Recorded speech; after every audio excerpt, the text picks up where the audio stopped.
ఇదేం రోజుని నిజంగా మీకు తెలియదన్నమాట. చెప్పానుగా ఈ రోజు థర్స్డే అని. ఇది థర్స్డే కంటే చాలా గొప్ప రోజు లారెన్స్. అయితే ఈ రోజు నేను నువ్వు కోపంలో అందంగా ఉంటావని నీతో చెప్పిన రోజు. నేను బ్యూటీ పార్లర్ కు వెళ్తున్నాను, 2ంటికి వస్తాను. నేను ఇంటికి వచ్చే లోపైనా కనిపెడతారేమో చూద్దాం. ఓ తనెందుకు నన్ను ఇలా కన్ఫ్యూజ్ చేస్తోంది?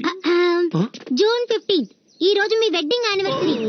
ఆగకు, నాకేం చేయాలో తెలుసు. హే క్యాండిస్, ఒక డేట్ ని ఇంటిలా గుర్తు పెట్టుకోవాలా? అలా అడుగుతావేంటి? యానివర్సరీస్ అనేవి ఎంత ఇంపార్టెంట్. ఫర్ ఎగ్జాంపుల్ జూన్ ని తీసుకో. జూన్ 3 నేను 7th స్టాండర్డ్ లో ఉన్నప్పుడు జర్మన్ నాతో ఫస్ట్ టైం మాట్లాడాడు. మే 6 తను నన్ను హాల్లో ఢీకొన్నాడు. ఏప్రిల్ 3 తను చాలా సేపు నవ్వాడు, కళ్ళలోంచి నీళ్ళు వచ్చేసాయి కూడా. చూడు చక్కగా అనిపించాడు. హే డాడ్, మేము సాయం చేయమా? మీరేం చేయగలరు? నేనేదైనా గొప్పగా చేయాలి అనుకుంటున్నా. మీ బడ్జెట్ ఎంత? మీరే చెప్పండి. యానివర్సరీ నాడు ఒక స్పెషల్ ఉమెన్ ని మెప్పించడం ఎలా? ఓ ప్లీజ్, రొమాంటిక్ అడ్వైస్ గురించి వీళ్ళని అడుగుతున్నారా? ఇది మరీ బాగుంది డాడ్.